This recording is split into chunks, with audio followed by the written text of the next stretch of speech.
Hello and welcome to the video. This video is to answer a question that I've had about what are balance taps and what do they do exactly. Now, if you've been in the hobby for a long time, you'll know what these extra little connectors are for, because most batteries you've probably spotted in the hobby have some kind of connector that you plug into the model where the energy is taken out.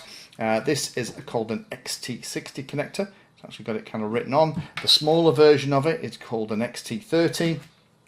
But there's lots of different types of connectors. The XT series are kind of the default ones. But as well as that, you have this little thing here with a number of wires that you typically plug into your charger. Why is it there? What does it do? And what's the point? So in this video, I'm going to answer that. Now, it's probably easier if I just grab another battery that you can see a little bit clearer into. A battery is made up of a number of cells. Now, if you don't understand about LiPo batteries, I have an entire video that kind of covers it into more depth. And I'll link it below if you want to go and have a look. But very briefly, each one of these cells, there's actually 6 of them in here. 1, 2, 3, 4, 5, 6. Each of these cells are connected in series, which is why we have the S in the name of the batteries. So this is a 6S battery. I'll probably say it somewhere on here.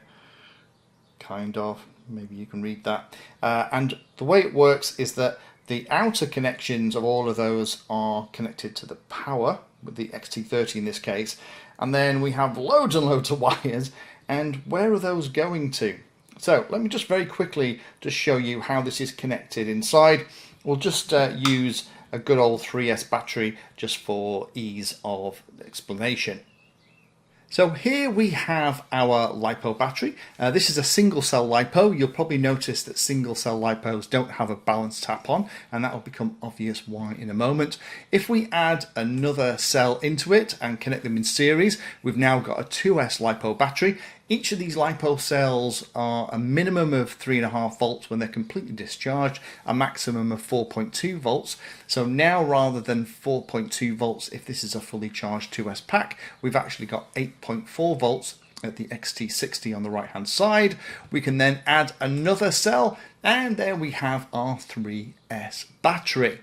Now that means that when it's fully charged, we have about 12.6 volts on the XT60 on the right hand side. But what you really want to do is you want to monitor the voltage of each individual cell inside the pack. That's because you don't want to charge it over 4.2 volts unless it's something like a high voltage pack, but we'll just pretend it's a good old-fashioned regular everyday LiPo for the purpose of the video. And you don't want to discharge it under 3.5 volts either. I would recommend not going below about 3.7 volts in practice. That'll mean that the batteries will last you a very long time.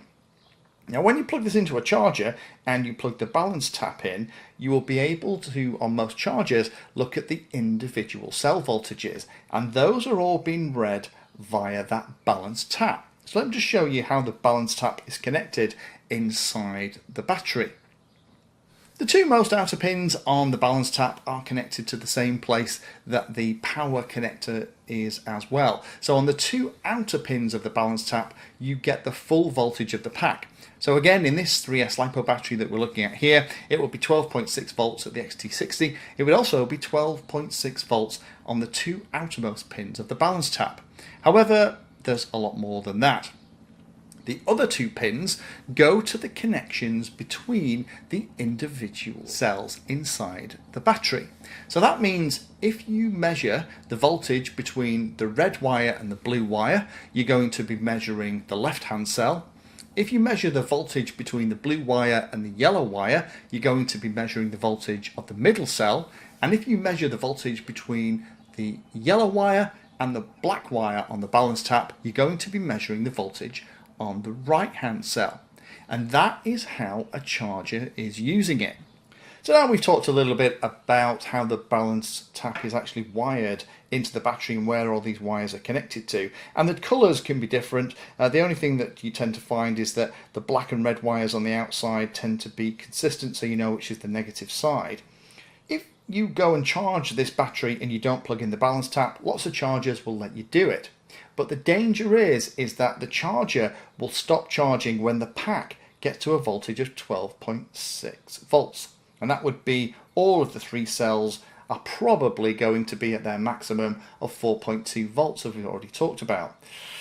However, there is a danger with that, of course. If one of the cells is particularly lazy and is only at 4 volts, and the other two then end up being at 4.3 volts, then we still get the right voltage on the output, but we have two problems. The first is that two of the cells are actually charged beyond their recommended maximum voltage for a fully charged pack. The second thing is we have what's called an unbalanced LiPo. Now, why is that important? Well, to get the most power out of the pack and for the pack to last the longest, you want all the cells to be working in the same way. And the amount of work they're going to do is kind of related to their voltage. So you want the voltage on all the cells to be the same. So that's why we plug in the balance tap. So when you charge the battery, and you always charge, I would recommend at 1C or less on the charger that you've got. So this is an 1800 milliamp hour battery. So that would be 1.8 amps. I would charge this one at. This little fella is 300. It's not a very clear label, that is it. 300 milliamp hours. So I would charge that at 0.3 of an amp. This lithium ion pack, this I would charge.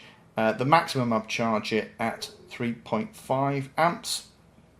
And in reality, with lithium ion, I tend to go about half that.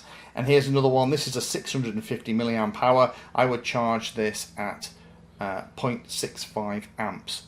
And what's actually happening is the current that you're asking the charger to deliver is going in and out of this connector. And as we've already seen, that goes through each of the individual cells. So it flows around in a big circuit, and that energy is then stored up chemically in each of the individual cells in the battery.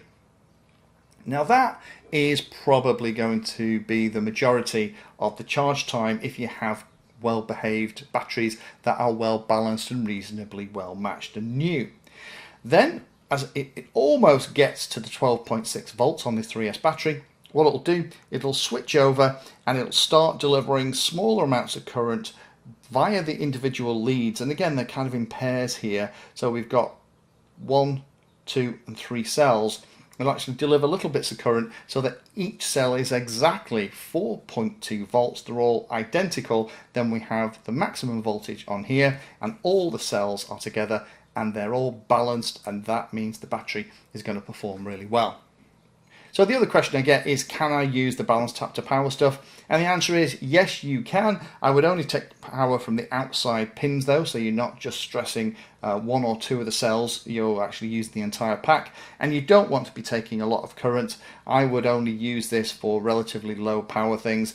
Anything over about an amp, I think, is probably the point where I would probably just have some kind of splitter on the power cable rather than power this. But this can be handy if you have something like an FPV pod that you move from model to model. You can just plug it into this tap, so long as you're not using really high powers. So hopefully that helps explain what the balance tap is, why it's there, and how it's all wired into the battery. And next time you plug it into your charger, you know what's going on. Thank you for spending your time today watching that video. You can find me in all the usual places on social media, and if you're trying to learn about a subject, then check out the playlist. All of my videos are organised into easy to follow playlists that, if you're trying to learn a topic, will take you from the basics right the way through to some pretty advanced stuff.